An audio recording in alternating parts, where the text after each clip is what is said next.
Bismillahirrahmanirrahim. Assalamualaikum warahmatullahi wabarakatuh. Innal hamdalillah nahmaduhu wa nasta'inuhu wa nastaghfiruhu wa na'udzu billahi min syururi anfusina wa min sayyiati a'malina. May yahdihillahu fahuwal muhtadi wa may yudlilhu fala hadiyalah. Asyhadu an la ilaha illallah wa asyhadu anna Muhammadan abduhu wa rasuluhu. Allahumma shalli wa sallim ala nabiyyina Muhammadin wa ala alihi wa ashabihi wa mawalah. Rabbi shrah li sadri wa yassir li amri wahlul 'uqdatam min lisani yafqahu qawli. Allahumma anfa'na bima 'allamtana wa 'allimna ma yanfa'una wa zidna ilman wa ba'd. Para ikhwan wal akhwat, bapak-bapak, ibu-ibu yang mudah-mudahan dirahmati Allah Subhanahu wa taala. Alhamdulillah di kesempatan malam ini kita dimudahkan oleh Allah Subhanahu wa taala untuk kembali duduk bersama dalam rangka tawasabil haqqi tawasabi sabar. Mudah-mudahan duduknya kita dicatat sebagai amal soleh di sisi Allah Subhanahu wa taala. Salawat dan salam mudah-mudahan tercurahkan kepada Nabiullah Muhammad sallallahu alaihi wasallam, kepada keluarga beliau, sahabat beliau, dan siapa saja yang istiqomah di atas petunjuk Rasulullah sallallahu alaihi wasallam. Kita senantiasa berdoa kepada Allah, mudah-mudahan kita termasuk mereka yang diberi kemampuan oleh Allah Subhanahu wa taala untuk bisa istiqomah menapaki petunjuk Rasulullah sallallahu alaihi wasallam. Jamaah sekalian, kajian kita masih pada kitab Kaifa amalahum an-nabiyyu sallallahu alaihi wasallam. Bagaimana Nabi Muhammad sallallahu alaihi wasallam berinteraksi dengan orang-orang di sekitarnya. Dan kita masih pada bab bagaimana Nabi Muhammad sallallahu alaihi wasallam berinteraksi dan membangun komunikasi dengan keluarga beliau, terutama kepada istri-istri beliau. Pada beberapa pertemuan yang lalu kita telah memasuki bab bagaimana Nabi Muhammad sallallahu alaihi wasallam mendidik istri-istri beliau agar menjadi teladan dalam berislam, agar menjadi teladan bagi wanita-wanita muslimah di sekitarnya. Karena bagaimanapun posisi istri-istri Nabi jelas berbeda dengan umumnya wanita. Sebab mereka membersamai Nabi Muhammad SAW, mereka adalah orang-orang yang langsung menyaksikan bagaimana kehidupan Nabi Muhammad SAW. Nah, jemaah sekalian, beberapa metode yang digunakan oleh Nabi untuk mendidik istrinya.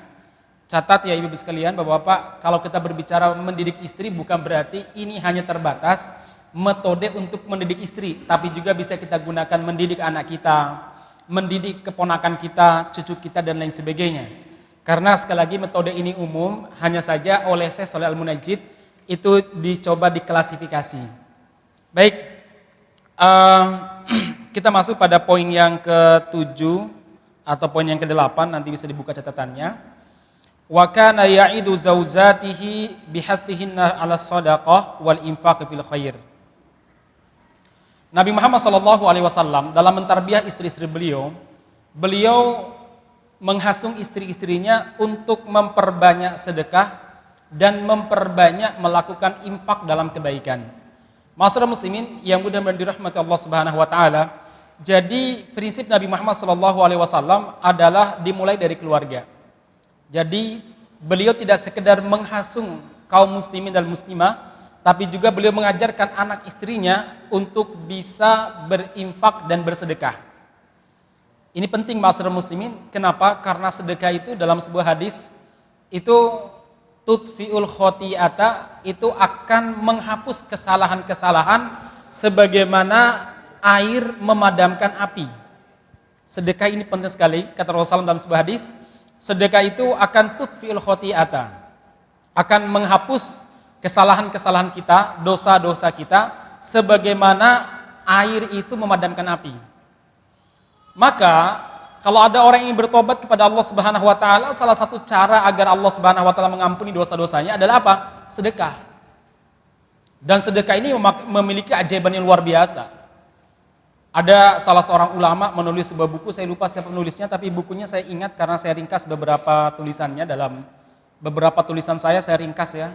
Judulnya Ajaibi as-Sadaqah, min Ajaibi Sadaqah. Di antara keajaiban sedekah.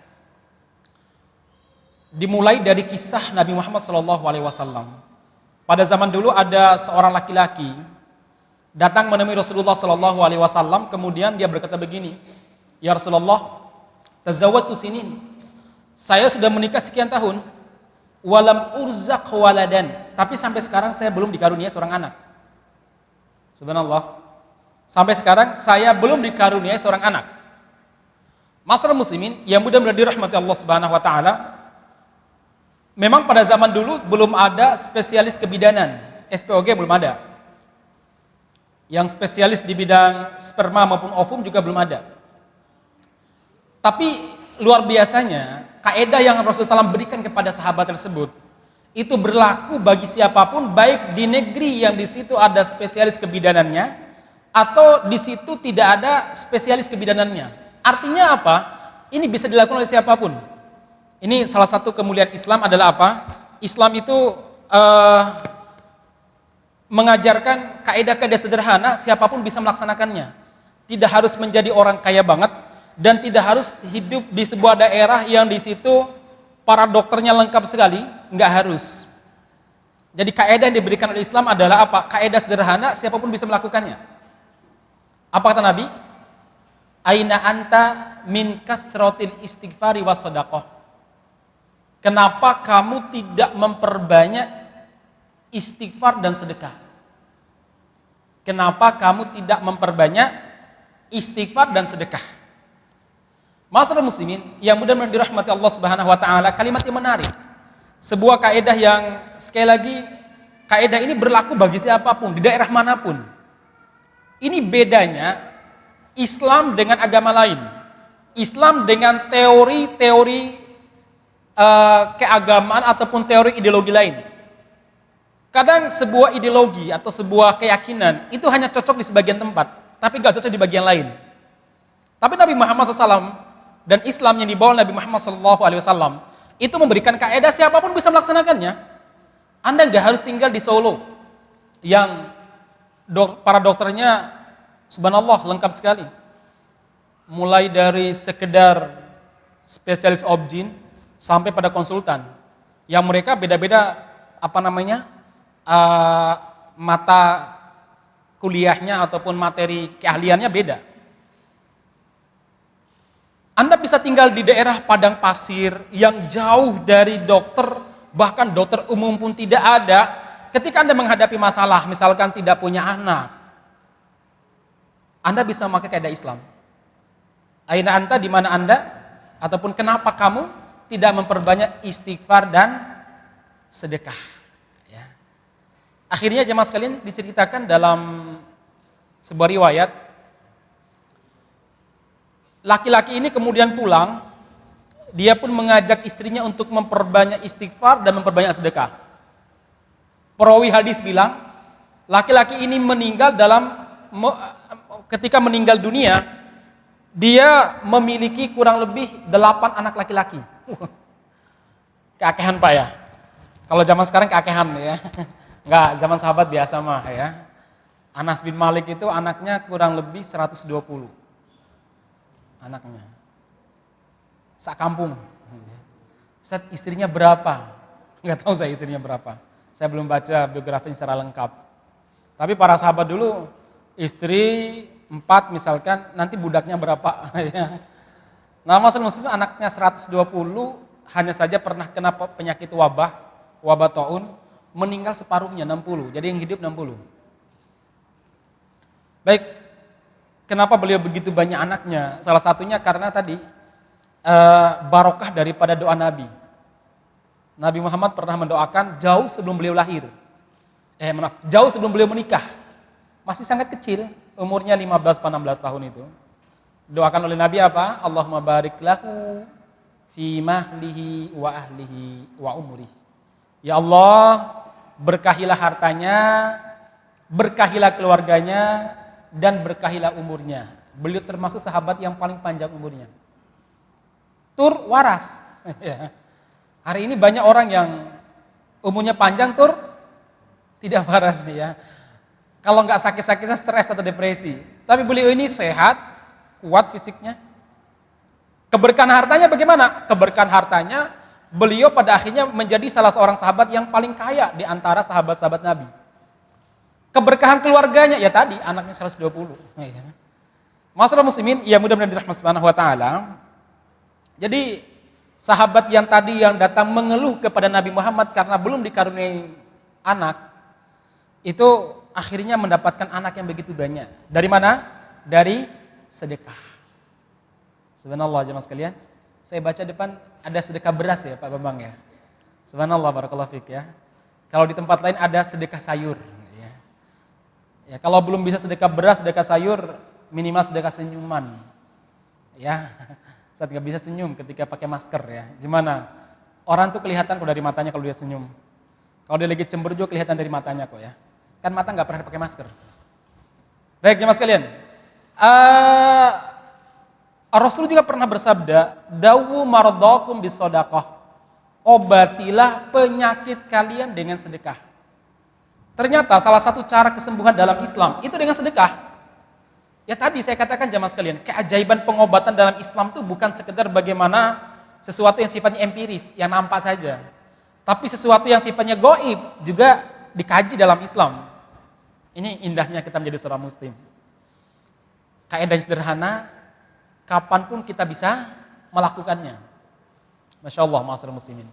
Alhamdulillah Allah menjadikan kita sebagai seorang muslim. Dan mudah-mudahan keislaman kita sampai akhir hayat kita. Jemaah sekalian, dawu mardakum bisadaqah, obatilah orang yang sakit di antara kalian dengan sedekah. Ada banyak kisah terkait masalah ini, masalah muslimin, baik kisah kontemporer ataupun kisah pada zaman para salaf. Bagaimana orang itu berobat dengan sedekah. Masalah muslimin yang mudah-mudahan dirahmati Subhanahu wa taala. Baik, kita kembali kepada poin yang ke-8. Bagaimana Nabi Muhammad SAW mendidik istri-istri beliau adalah apa? Menghasung mereka untuk memperbanyak sedekah. Rasulullah SAW pernah berkata kepada Aisyah radhiyallahu anha, Anna Rasulullah sallallahu alaihi wasallam qala laha. Nabi Muhammad pernah berkata kepada Aisyah, "Ya Aisyah, istatiri minan nari walau bisyik tamratin fa innaha tasuddu minal ja'i'i masaddaha minas sab'an." Wahai Aisyah, berlindunglah dari api neraka walaupun dengan sebutir. Syik itu bukan sebutir ya, separuh. Jadi biji kurma dibelah namanya itu syakin. Ya. Itu dengan separuh biji kurma, sedekahlah. Kalau kamu mampu bersedekah dengan itu, bersedekahlah. Kalau bisa lebih, silakan lebih. Sesungguhnya sedekah itu akan menghalangi seseorang, maksudnya menghalangi pelakunya dari neraka sebagaimana makanan itu menghalangi orang dari kelaparan. Sedekah aja mas sekalian. Tentu lebih daripada itu lebih baik. Ini sedekah yang mana Ustaz? Zakatkah? Bukan zakat. Sedekah beneran. Yang beda dengan zakat. Nah, masyarakat muslimin yang mudah-mudahan dirahmati Subhanahu wa taala,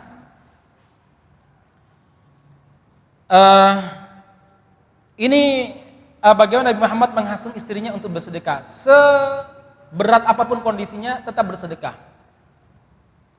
Seringkali pikiran kita adalah saat kaya baru sedekah. Tapi justru para sahabat dulu itu diajarkan oleh Nabi, justru ketika miskin, saat itulah kita butuh sedekah. Maksudnya kita menyedekahkan harta kita. Tentu kadar sedekahnya orang miskin dengan kadar sedekahnya orang kaya jelas berbeda, tapi masing-masing akan ditulis kebaikan oleh Allah Subhanahu wa taala. Rasulullah SAW pernah bersabda dalam sebuah hadis, "Mana kusaumin malin bisadaqah." Harta itu tidak akan pernah berkurang karena sedekah, tidak akan pernah. Justru Allah Subhanahu wa taala berjanji, "Man dzalladzi yuqridullaha qardan hasana fayudha'ifa lahu ad'afan katsirah." Siapa yang betul-betul mau berinfak di jalan Allah Subhanahu wa taala, meminjamkan hartanya untuk Allah Subhanahu wa taala, Allah Subhanahu wa taala akan melipat gandakan balasannya. Dalam ayat lain Allah Subhanahu wa taala mengatakan, satu biji ataupun satu sedekah akan dibalas dengan 700 kali kelipatan, bahkan dengan lipatan yang tidak terhitung. Masya Allah ya, sedekah ini. Jemaah sekalian, ini bentuk rahmatnya Allah Subhanahu wa taala Yang ngasih harta kepada kita siapa? Allah, betul? Yang memudahkan kita mencari rezeki siapa? Allah. Bahkan ada sebagian di antara teman-teman kita itu tidur di atas kasur ya, mimpi ngiler pun nanti dapat uang.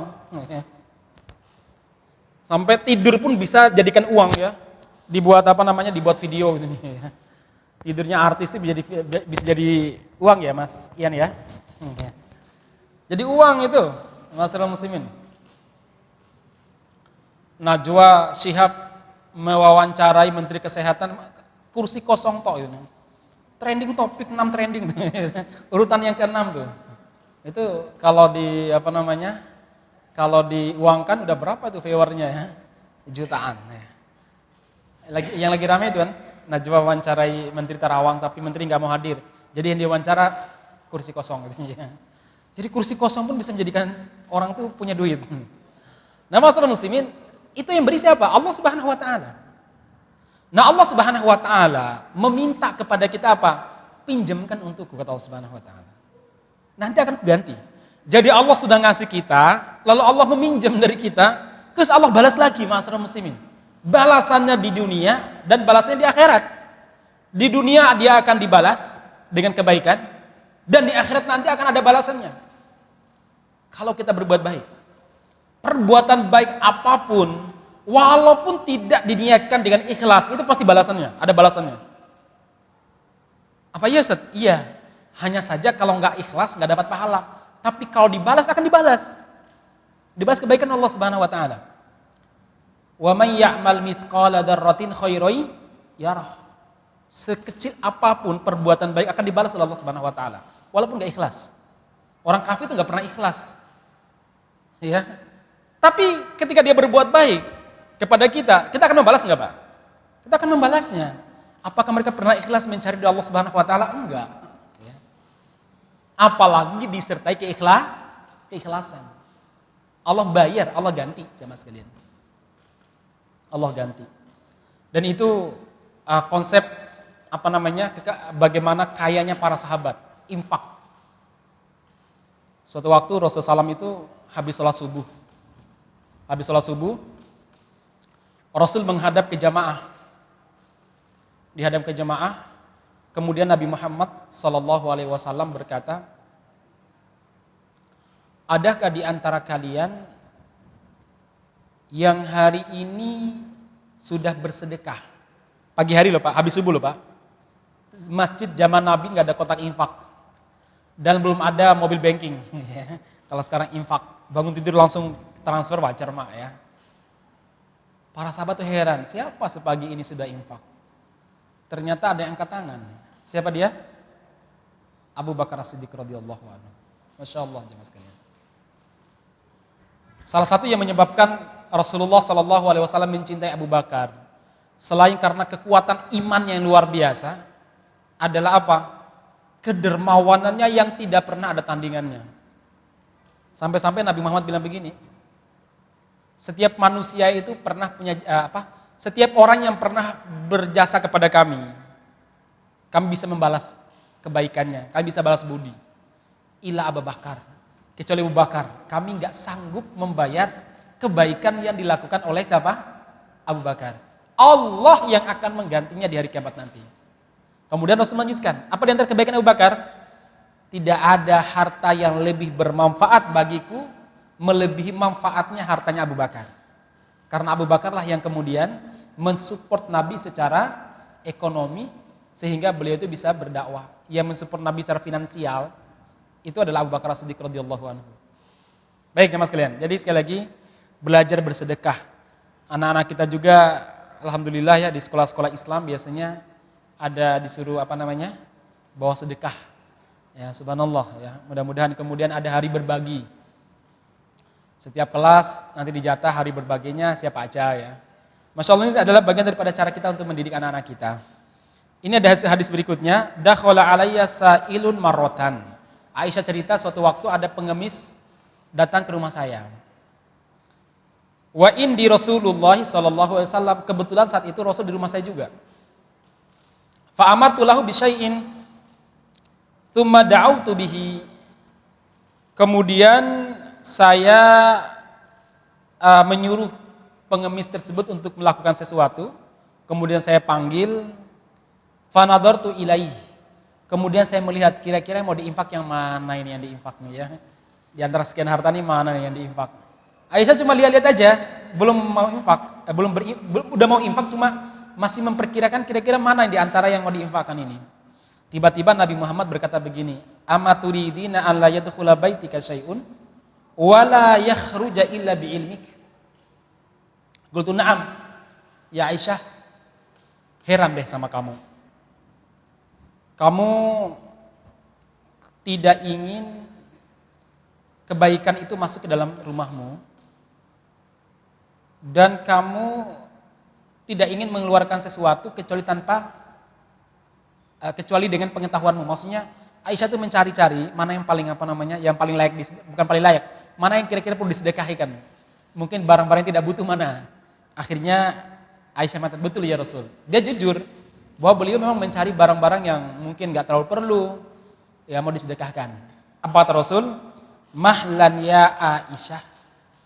Aisyah, ojo ngono. Jangan begitu ya Rasul, ya Aisyah. La tuhsi fayuhsiyallahu azza wa jalla alaih. Jangan hitungan dalam sedekah.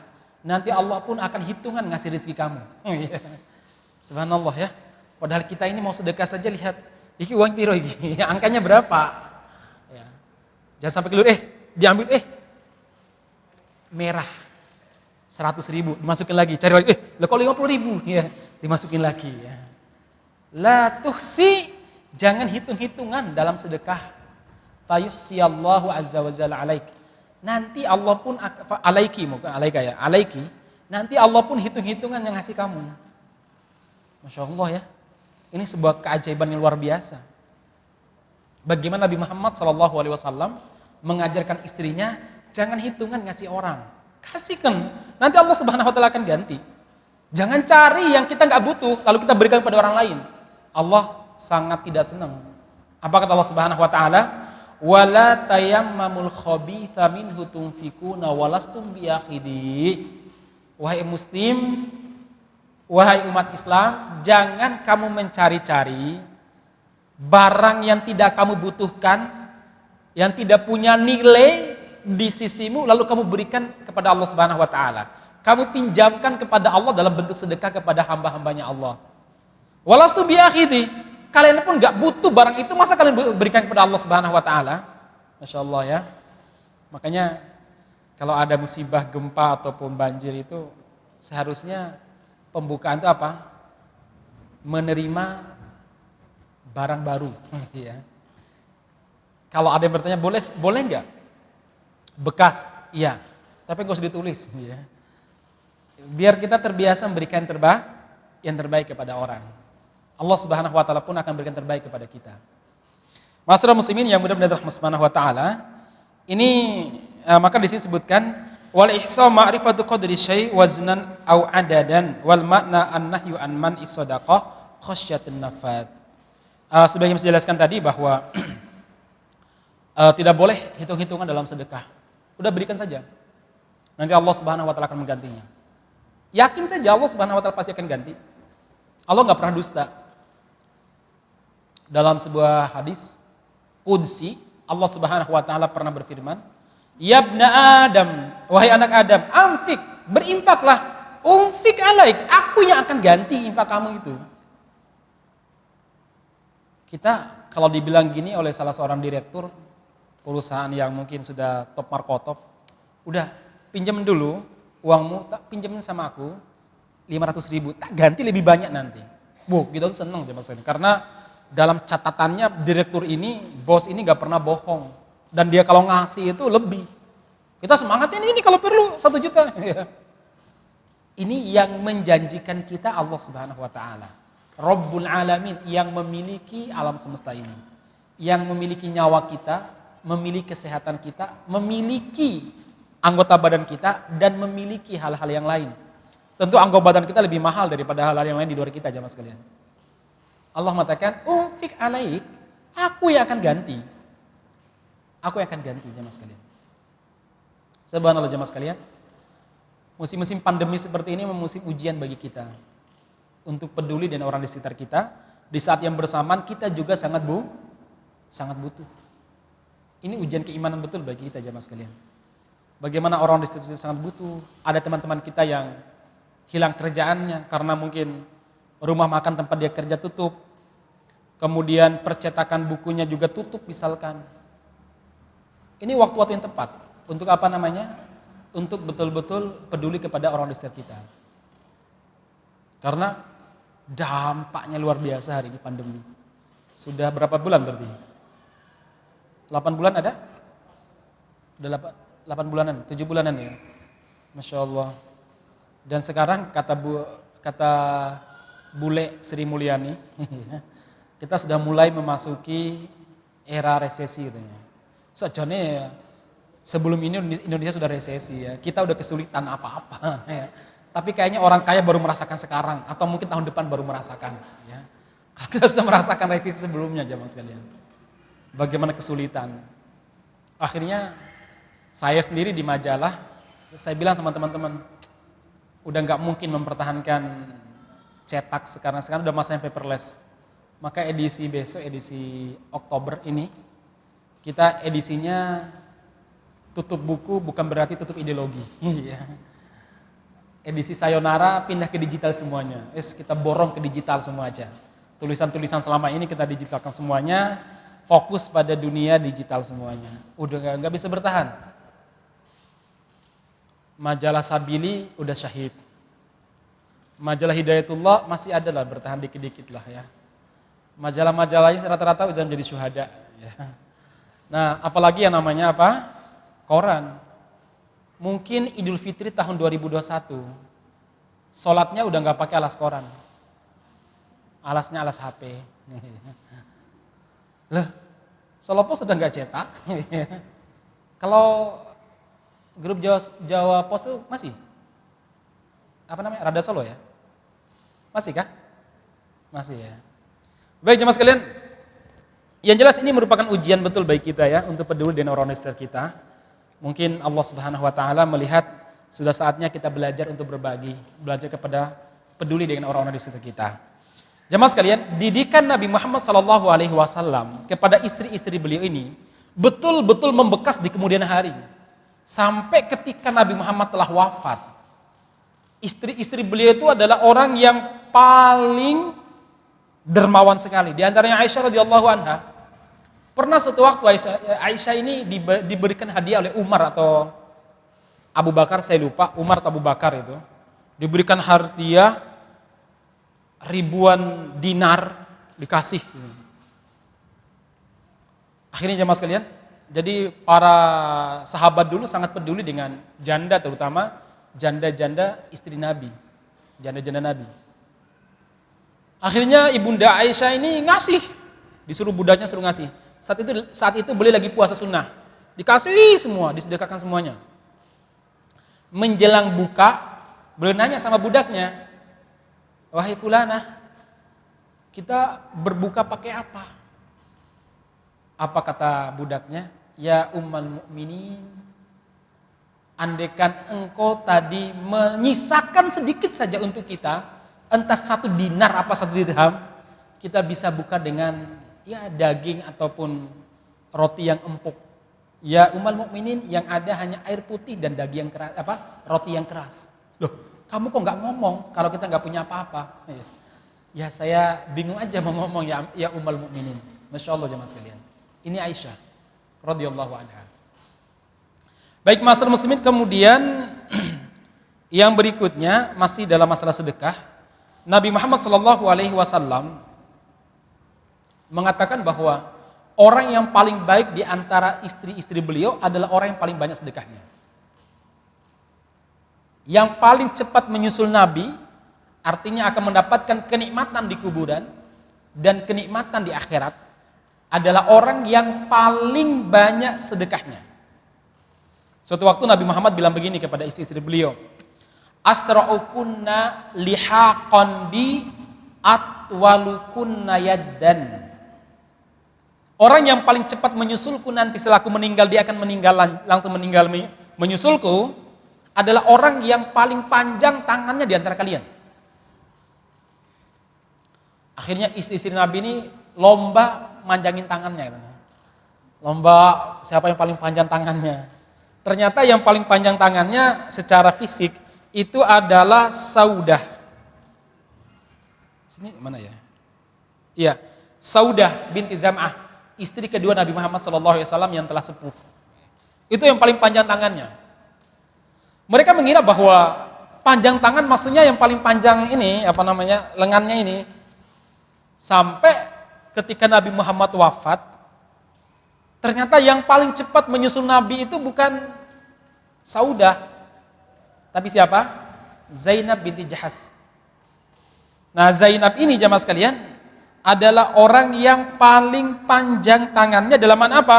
Zainab ternyata orang yang paling banyak sedekahnya. Barulah kemudian istri-istri Nabi itu paham maksud Nabi adalah apa? Yang paling panjang tangannya adalah yang paling banyak sedekahnya. Karena secara tangan fisik, tangannya Zainab lebih pendek daripada tangannya Saudah binti Zam'ah. Tapi beliaulah si Zainab lah yang paling cepat menyusul Nabi Muhammad SAW. Istri-istri Nabi itu saking kangennya sama Nabi, pingin cepat nyusul Nabi. Karena pasti di kuburan pasti dapat nikmat kubur. Kalau kita mau nyusul teman kita atau istri kita atau suami kita gimana? Mikir-mikir ya. Bisa ape urung ya. Sebenarnya seorang mukmin itu jemaah sekalian bukan mempermasalahkan kematian. Saya yakin Bapak Ibu ini tidak begitu mempermasalahkan kematian. Karena bagi kita kematian itu pasti. Ya, kematian itu apa? Al yakin. Kullu nafsin dha'iqatul maut. Yang menjadi permasalahan kita sebagai seorang mukmin itu adalah apa? Nanti di akhirat, di kuburan itu nikmat apa azab. Itu aja masalahnya ya. Apalagi di tengah pandemi seperti ini, ya sepertinya kematian udah jadi hal yang biasa, ya. Sangat dekat dengan kita. Barang-barang pun yang kita tinggalkan gak begitu bisa memberikan manfaat kepada kita. Apalagi kalau kita lihat cerita teman-teman di Muwardi itu ya, bagaimana kalau ada pasien COVID meninggal itu nanti ditulis telah meninggal Bu Fulan binti Fulana jam sekian tanggal sekian, harta warisan yang bersama dengannya di ruang isolasi apa? HP, baju ganti sama sandal toh. Ya, itu yang ditinggal. Sementara mobilnya nggak ada, udah dipakai sama anak-anaknya, dipakai sama cucunya. Demikian rumah besar yang selama bertahun-tahun dia nyicil juga nggak bisa bersamai dia. Jadi sebenarnya jemaah sekalian kalau seorang mukmin itu bukan pada kematian yang kita khawatirkan, tapi pasca kematian itu yang kita khawatirkan. Itu seorang mukmin. Maka Nabi Muhammad itu pernah berkata kepada para sahabat, Ayun nasi akyas, tahukah kalian manusia manakah yang paling pinter? Apakah yang dia dapat profesor pada umur 30 tahun ke bawah?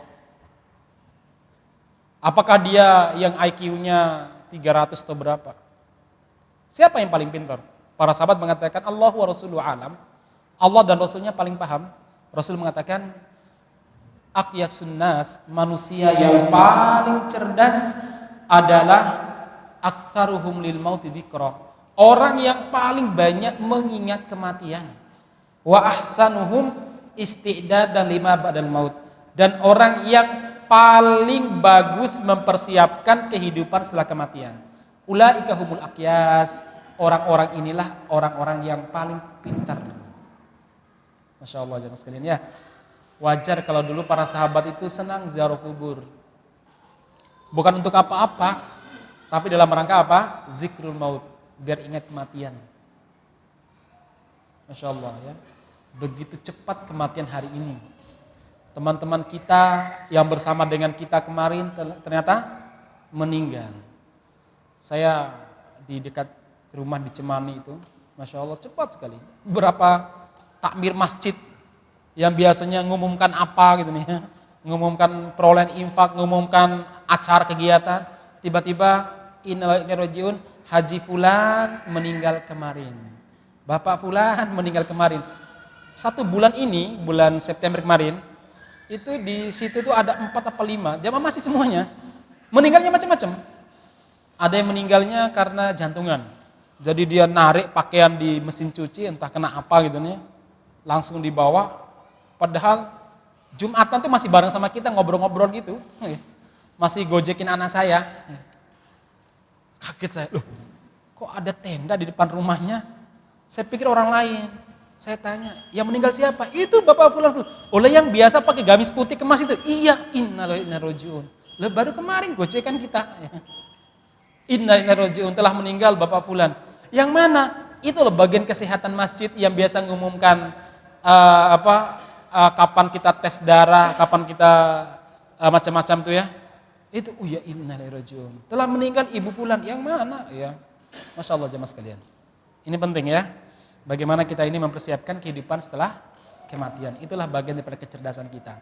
Kecerdasan kita terletak di situ. Baik masyarakat muslimin, jadi yang pertama kali meninggal setelah Nabi Muhammad wafat dari istri-istri beliau adalah siapa? Zainab. Karena beliau adalah orang yang paling banyak infak dan sedekahnya. Jemaah sekalian, yang mudah-mudahan dirahmati Allah Subhanahu wa taala. Selanjutnya Nabi Muhammad SAW di antara bentuk mentarbiah istrinya adalah apa? Untuk menghormati karib kerabat, orang-orang dekat. Itu harus menjadi prioritas yang mendapatkan kebaikan penghormatan dari kita. Ayah ibu jangan ditanya, ya mereka yang paling berhak. Yang berhak juga adalah apa? Karib kerabat kita, orang yang paling dekat dengan kita. Itulah orang yang paling berhak untuk mendapat kebaikan dari kita. Dalam sebuah riwayat, Aisyah itu suatu waktu didatangi oleh namanya Aflah. Aflah ini saudaranya Abul Qais. Abul Qais itu punya istri, istrinya ini menyusui Aisyah dulu ketika masih kecil. Jadi Abul Qais punya istri, istrinya menyusui Aisyah, berarti Abul Qais ini adalah ayah susunya Aisyah. Nah kemudian Abul Qais itu punya saudara namanya Aflah. Nah suatu waktu jemaah sekalian, Aflah ini berkunjung ke rumahnya Aisyah. Dia minta izin. Apa kata Aisyah? Lah, nggak boleh masuk. Hatta asta'dinan Nabi, sampai saya izin kepada Nabi. Nabi pun bilang, loh Aisyah, kenapa kamu nggak menyuruh masuk pamanmu? Ya Rasulullah, yang menyusuiku adalah istri dari saudaranya, yaitu istrinya Abul Qais, bukan istrinya Aflah. Apa kata Rasul?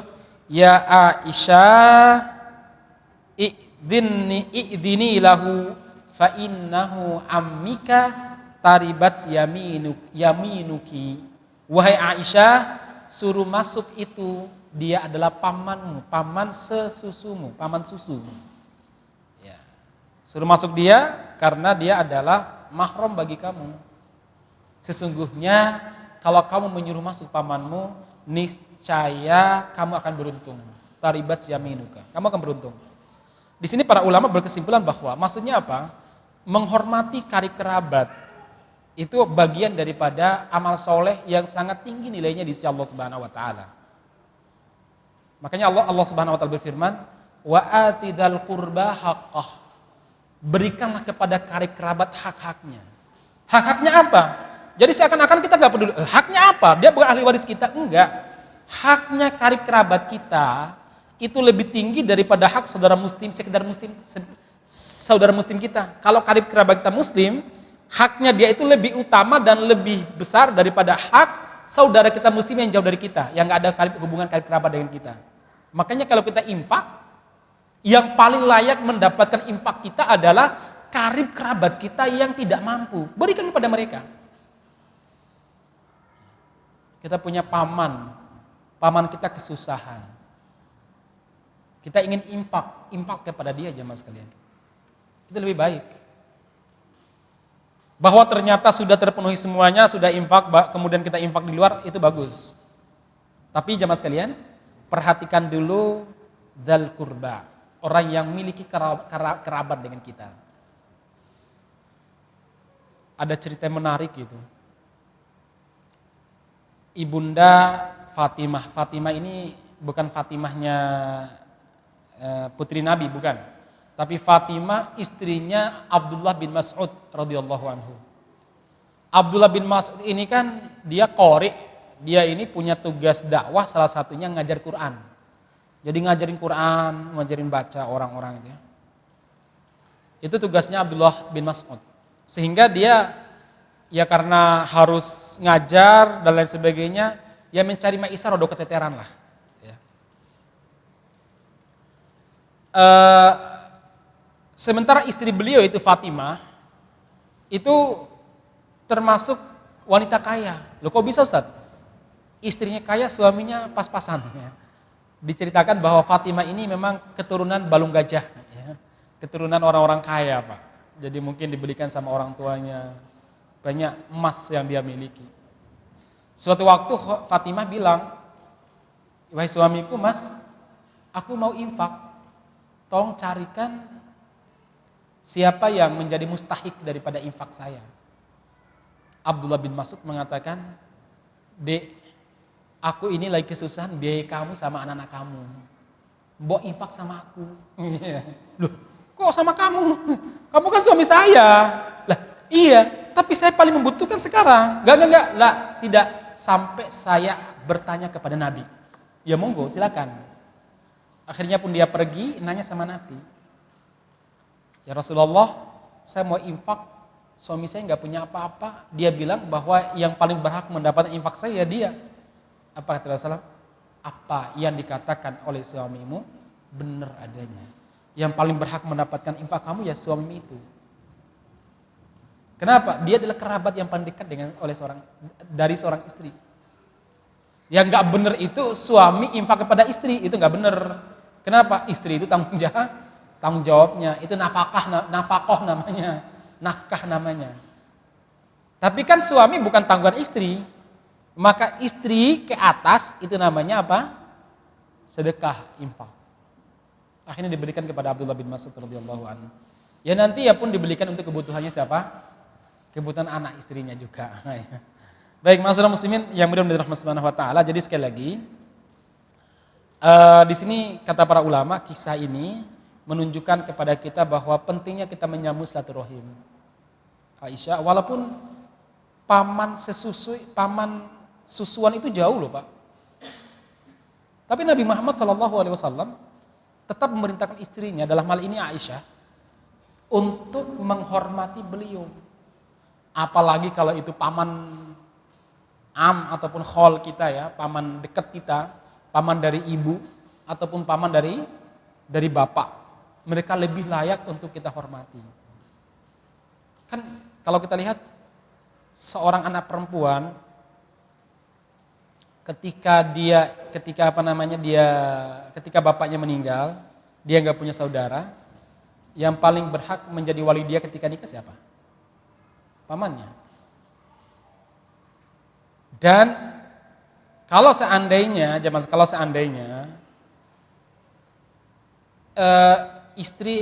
ibunya dia itu janda misalkan, dia nggak mampu membiayai kehidupan putrinya misalkan sejak kecil, maka yang punya kewajiban untuk membiayai si yatim ini, gadis yatim ini ya pamannya.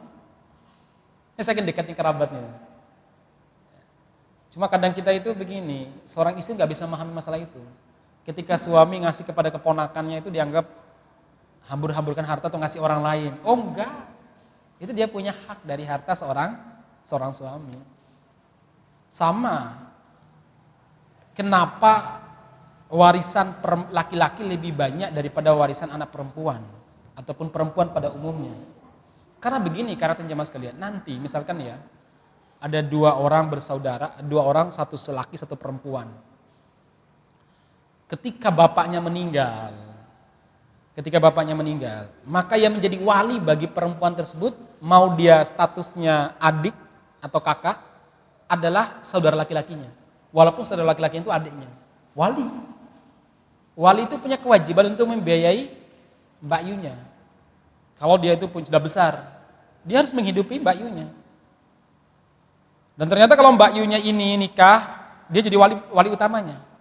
Dan ternyata kalau Mbak Yunya cerai ataupun ditinggal mati oleh suaminya, maka kewajiban untuk menafkahinya itu kembali kepada siapa? Adiknya tadi. Maka dia wajib untuk membiayai menafkahi ini apa namanya Mbak Yunya karena kembali kepada wali. Ya, sehingga hal ini perlu dipahami juga. Jadi kalau ada istri, ada laki-laki, dia punya adik perempuan misalkan, kemudian adik perempuannya ini cerai ataupun apa namanya ditinggal wafat oleh suaminya dan dia menyendiri, lalu sang suami, maksudnya kakaknya ini, ingin membawa adiknya itu di rumah atau mungkin membiayai kehidupan adiknya, seorang istri harus paham, itu kewajiban suami, Anda harus mendukungnya. Kalau dia yatim loh jamaah sekalian. Ini penting, kadang di kita itu sesuatu yang kadang dianggap orang lain. Apalagi oleh istri ya, dianggap orang lain itu. Oh enggak, itu adik Anda, suami Anda punya kewajiban untuk menafkahinya. Masya Allah ya, memang jadi laki-laki itu berat loh ibu-ibu. Ya. Makanya jangan melihat laki-laki itu biasa, enggak, laki-laki itu makhluk spesial. Ya, spesialnya karena banyak tanggungannya maksudnya ya. Baik jamaah sekalian, udah adzan sejak tadi. Saya pikir untuk musim pandemi ini kita segini dulu aja ya waktunya karena nggak boleh lama-lama katanya ya. Mudah-mudahan bisa memberikan manfaat kepada kita semuanya. Insya Allah kita masih melanjutkan pada pertemuan berikutnya. Kita akan masuk pada bagaimana Nabi Muhammad SAW mengajarkan akhlak dan etika kepada istri-istri beliau. Demikian apa yang sampaikan, mudah-mudahan bermanfaat dan bisa memberikan pencerahan kepada kita semuanya. Kita tutup dengan doa kafaratul majlis. Subhanakallahumma rabbana bihamdika asyhadu an la ilaha illa anta astaghfiruka wa atubu ilaik. Walhamdulillahirabbil alamin. Assalamualaikum warahmatullahi wabarakatuh.